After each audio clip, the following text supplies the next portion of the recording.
Pressure is mounting on Prime Minister Boris Johnson following the long-awaited publication of a report investigating Downing Street lockdown parties. Senior civil servant Sue Gray says the report is not complete because of ongoing police investigations into other illegal gatherings at Downing Street. But what she was allowed to say made for very uncomfortable reading for the Prime Minister and his staff. The report uncovered 16 separate gatherings, some taking place on the same day. Sue Gray says the events showed there were failures of leadership and judgment made by different parts of Number 10 and the Cabinet Office.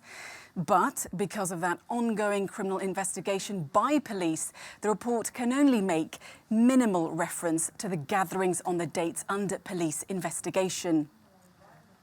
Following its publication, the Prime Minister made a statement in Parliament where he apologised to the British public, saying he'll learn from the mistakes highlighted in the report. But firstly, I want to say sorry.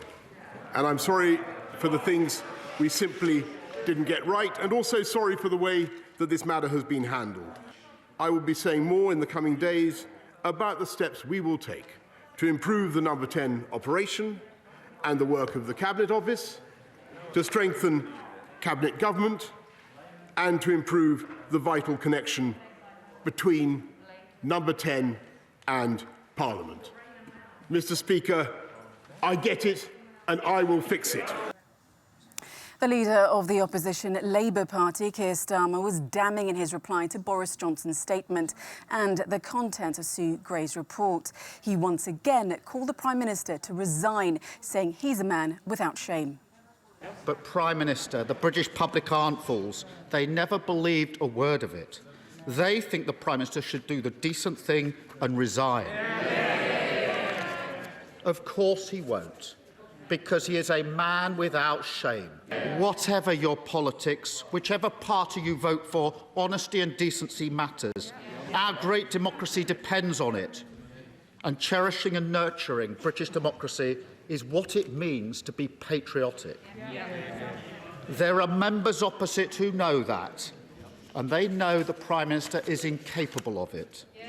The question they must now ask themselves is, what are they going to do about it?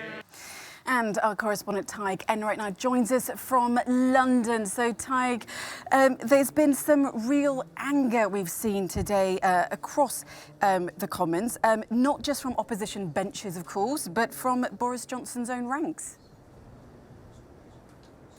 Yeah, that's right, Mariam. And that anger from Boris Johnson's own Conservative MPs, or at least some of them, has been on display now for several weeks.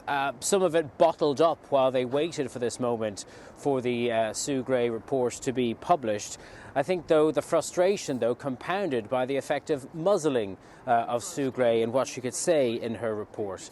Some of the most stinging criticism from the Conservative benches came from Boris Johnson's predecessor, Theresa May, who stood up after he gave his address to the Commons and asked the current Prime Minister, her successor, if he had read the rules, whether he understood them or whether he simply thought they did not apply to him. It was significant, though, she didn't actually call for his resignation. But the question is, how many other Conservative MPs share in that anger, or indeed to what extent do they believe their re-election as MPs depends on removing Boris Johnson? Are they ready to make a move against him without waiting for all the facts to come out of the civil service investigation and also the police investigation which is underway?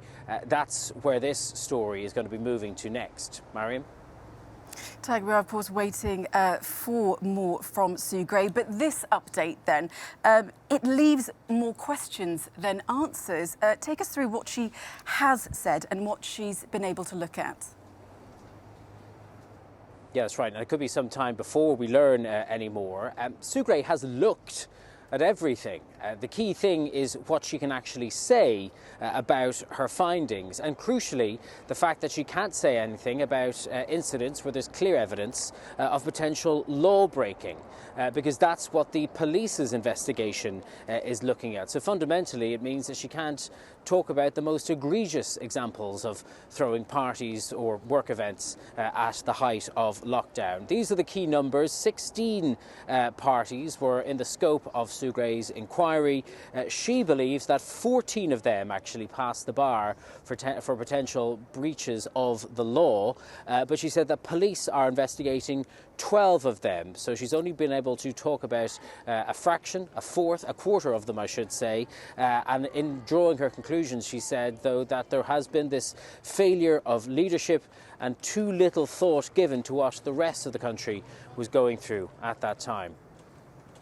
And tonight, Boris Johnson does, of course, have a lot of questions to answer, including on a party within his own flat. Is he on the ropes, or can he hold on? Well, that remains an open question, I would say. You know, we are still 2 years away from a general election here when the general public can decide. Right now, there's only two parties who can decide, two groups of people, I should say. One of them is Johnson himself, who could decide to resign, although he's showing no signs of doing that. The other group are his own MPs, who could decide to move against him. Now, as we've been talking about, some of them already have. Some of them have done so out of pure principle. But I think you can expect that in the hours and the days to come, MPs will be watching their inboxes, their emails, their messages, their tweets, any correspondence they get from their constituents for evidence of just how angry the general public are. They have been angry for several weeks. Public anger, I'd say, has been at boiling point. The question is whether that anger has abated with the passage of time. And as I was saying earlier, they'll be looking at their own prospects for re-election and whether tying themselves to Boris Johnson or untethering themselves from him is the best thing for them. Again, here are the key numbers. It will take 54 of those Conservative MPs to trigger a formal process of no confidence to remove Boris Johnson. And then he would have to, or they would have to have more than half of Conservative MPs. There are 359 of them, so 180 MPs would be needed to actually remove Boris Johnson. So those are where the numbers, where the arithmetic is. We'll see in the coming days how it all adds up. Mariam?